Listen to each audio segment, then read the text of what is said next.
শুরু হচ্ছে রেডিও তেহরানের বাংলা সংবাদ। সংবাদ শিরোনাম।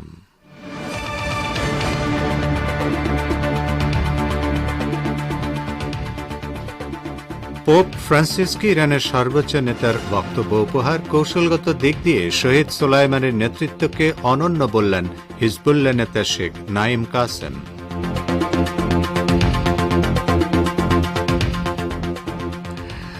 একদিনে ইহুদিবাদী ইসরায়েলের 5টি মার্কাভা ট্যাঙ্ক ধ্বংস করল হামাস। গাজা উপত্যকার আরেকটি হাসপাতাল অকেজো করে দিয়েছে ইসরায়েলি সেনারা।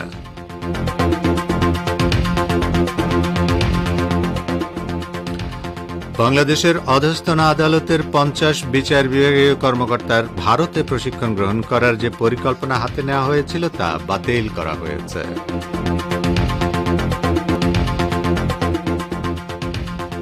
এবং বাংলাদেশে একটি তেল শোধনাগার নির্মাণে আরামকোর আগ্রহ প্রকাশ, প্রশান্ত মহাসাগরীয় অঞ্চলের দেশগুলোতে ব্যাপক ইতিবাচক পরিবর্তনের আশাবাদ।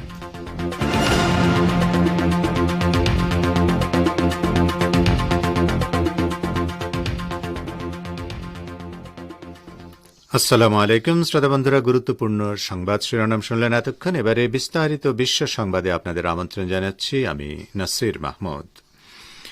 খ্রিস্টানদের কাছে যীশু খ্রিস্ট হিসেবে পরিচিত আল্লাহর নবী হজরত ঈসা আলাইহিসসালাম সম্পর্কে ইরানের সর্বোচ্চ নেতার নির্বাচিত কিছু বক্তব্য সম্বলিত একটি স্মারকপত্র পোপ ফ্রান্সিসকে উপহার দিয়েছেন ভ্যাটিকানে নিযুক্ত ইরানি রাষ্ট্রদূত হোসেন মোখতারি। শনিবার ভ্যাটিকান সিটিতে পোপের সঙ্গে সাক্ষাৎ করে তার হাতে স্মারকপত্রটি তুলে দেন ইরানি রাষ্ট্রদূত। এতে ইরানের সর্বোচ্চ নেতা আয়াতুল্লাহ উজমা খামেনির যেসব বক্তব্য স্থান পেয়েছে তাতে বলা হয়েছে, আল্লাহর এই মহান নবী জালিম ও নির্যাতনকারী শক্তির বিরুদ্ধে রুখে দাঁড়িয়েছিলেন। একটি বক্তব্যে সর্বোচ্চ নেতা বলেন, যদি হজরত ঈসা আলাইহিসসালাম আজ আমাদের মাঝে বেঁচে থাকতেন তাহলে তিনি বিশ্বের আধিপত্যকামী ও জালিম শাসকদের বিরুদ্ধে যুদ্ধ করতে বিন্দুমাত্র দেরি করতেন না। বৃহৎ শক্তিগুলোর অব্যবস্থাপনা ও দুর্নীতির কারণে শত শত কোটি মানুষের দারিদ্র ও অসহায়ত্ব তিনি মেনে নিতেন না। ইরানি রাষ্ট্রদূতের সঙ্গে বৈঠকে পোপ ফ্রান্সিস বলেন, আয়াতুল্লাহ খামেনেইর বক্তব্যে খ্রিস্ট ধর্মের অনুসারীদের জন্য উল্লেখযোগ্য ও হৃদয়গ্রাহী বার্তা রয়েছে।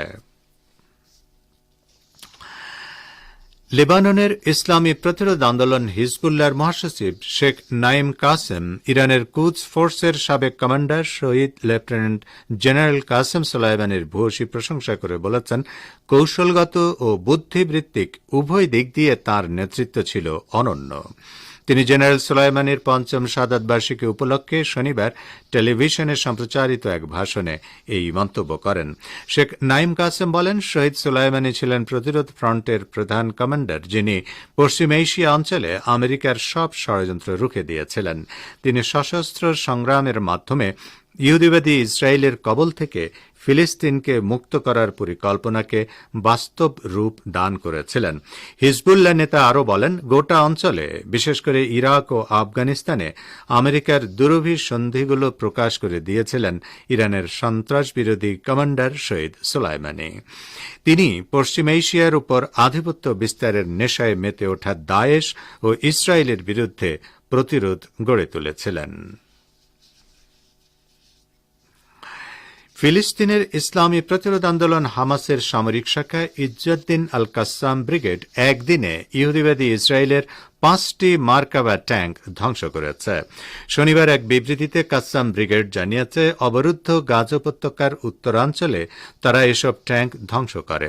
সংগঠনটি জানিয়েছে, তারা প্রথমে জাবালিয়া শহরের পশ্চিমাঞ্চলে একটি ট্যাঙ্ক ধ্বংস করে, পরে একই শহরের পশ্চিমাঞ্চলে হামাস যোদ্ধারা আরও 4টি ট্যাঙ্ক ধ্বংস করতে সক্ষম হয়।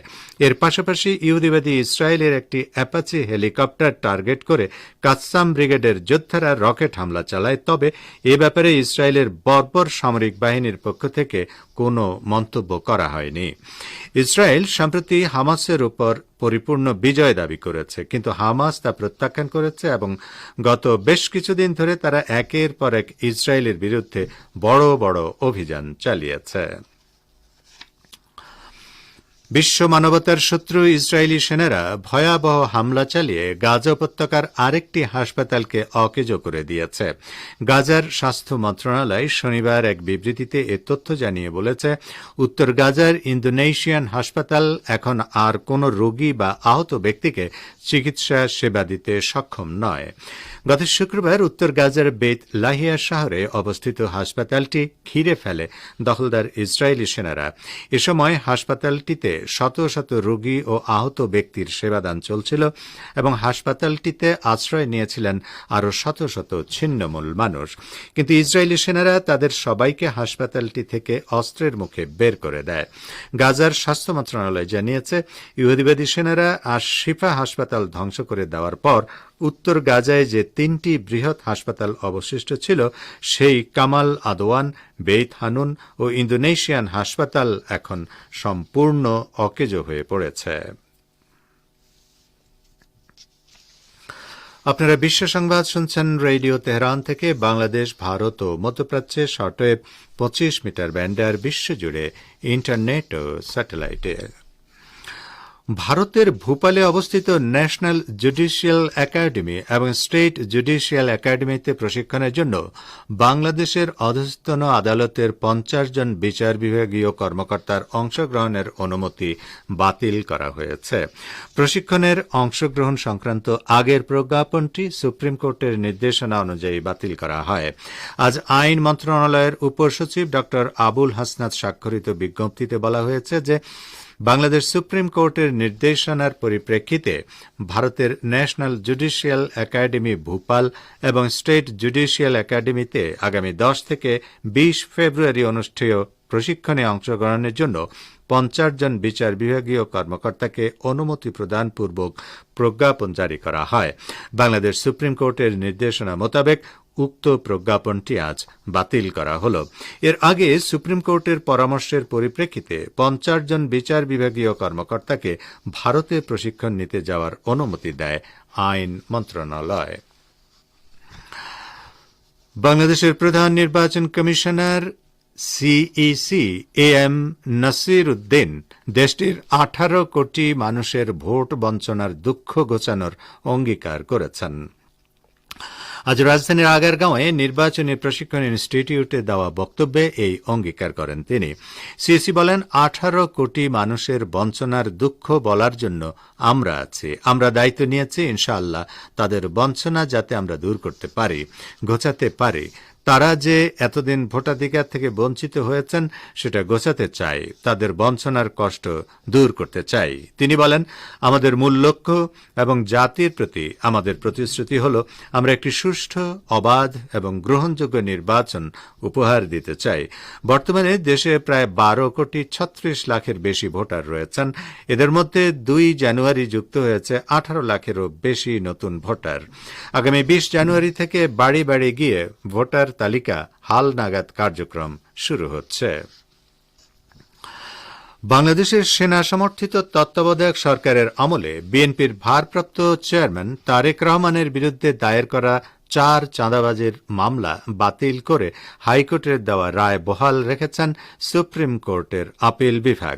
আজ বিচারপতি আশফাকুল ইসলামের নেতৃত্বাধীন 4 বিচারপতির আপিল বেঞ্চ হাইকোর্টের রায়ের বিরুদ্ধে রাষ্ট্রপক্ষের করা লিভ টু আপিল খারিজ করে দেন। মামলার বিচারের বৈধতা নিয়ে প্রশ্ন দেখানো রুলের উপর শুনানি শেষে গত বছরের 23 অক্টোবর তারেক রহমানের বিরুদ্ধে দায়ের করা 4টি চাঁদাবাজির মামলা বাতিল করেন হাইকোর্ট।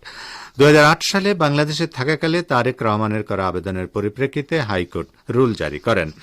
বিএনপি নেতার আইনজীবী অ্যাডভোকেট মাকসুদুল্লাহ বলেন, 1 কোটি টাকা চাঁদাবাজির অভিযোগে 2007 সালের 8 মার্চ গুলশান থানায় আজম আহমেদ নামে এক ব্যক্তি বাদী হয়ে 4টি মামলা করেন।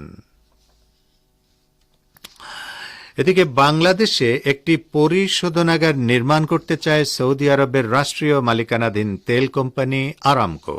এতে বাংলাদেশ সহ এই অঞ্চলের জন্য পেট্রোলিয়াম পণ্য উৎপাদন সহজ হবে বলেও জানান সৌদি রাষ্ট্রদূত। আজ পররাষ্ট্র মন্ত্রণালয়ে এক আলোচনা সভায় এমন তথ্য জানিয়েছেন ঢাকায় নিযুক্ত সৌদি রাষ্ট্রদূত ঈসা ইউসুফ ঈসা আল দুহাইলান।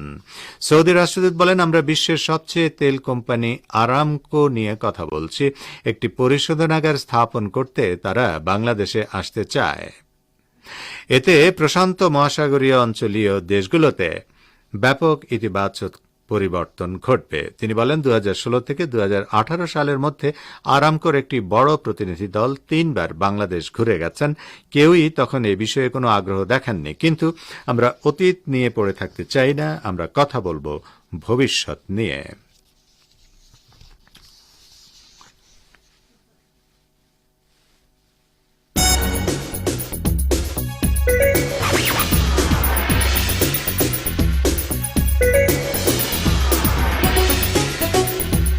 রেডিও তেহরান, খবরের সঙ্গে 24 ঘন্টা। ভিজিট করুন আমাদের ওয়েবসাইট parstoday.ir/dn।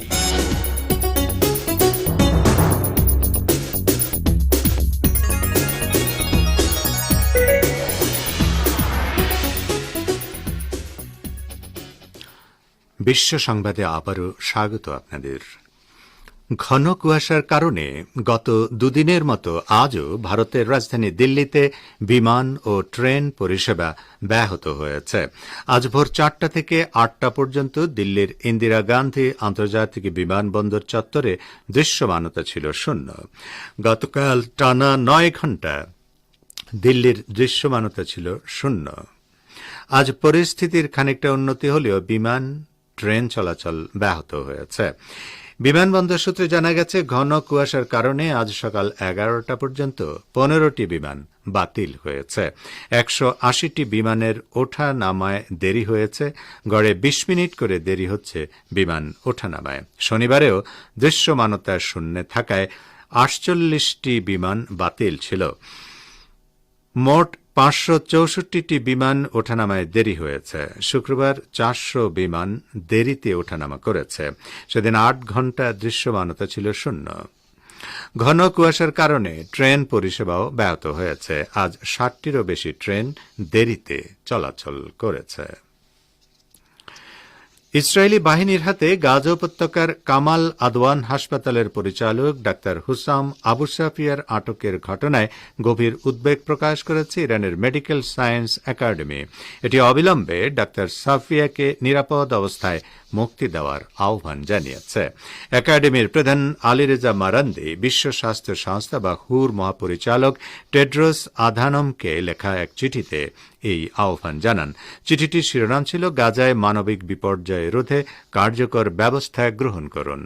চিঠিতে মারান্দি বলেন, আমরা আবু সাফিয়ার পরিস্থিতি সক্রিয়ভাবে পর্যবেক্ষণ করার এবং গাজার চিকিৎসা কর্মীদের বিরুদ্ধে আর যাতে পাশবিক আচরণ করা না হয় সেই ব্যবস্থা গ্রহণ করার আহ্বান জানাচ্ছি। ইরানের মেডিকেল সায়েন্স একাডেমির পরিচালক তার চিঠিতে বলেন, উত্তর গাজার অসংখ্য বাস্তুচ্যুত মানুষের শেষ আশ্রয়স্থল কামাল আদওয়ান হাসপাতাল ধ্বংসের ঘটনায় ইসরায়েলি বর্বরতার চূড়ান্ত রূপ প্রকাশ পেয়েছে। তো শ্রোতা বন্ধুরা, আমাদের নিউজ ডেস্কে এই ছিল এখনকার মতো সর্বশেষ বিশ্ব সংবাদ। সঙ্গে থাকার জন্য আপনাদের অনেক অনেক ধন্যবাদ।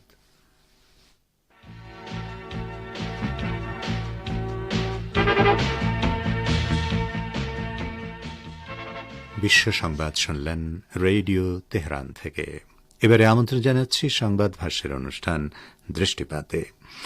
আমেরিকার নিউ অরলিন্স শহরের সাম্প্রতিক সন্ত্রাসী ঘটনার পর নবনির্বাচিত প্রেসিডেন্ট ডোনাল্ড ট্রাম্প বলেছেন দেশটি ধসে পড়েছে। এ সম্পর্কে বিস্তারিত প্রতিবেদন শুনুন গাজী আব্দুর রশিদের পরিবেশনায়।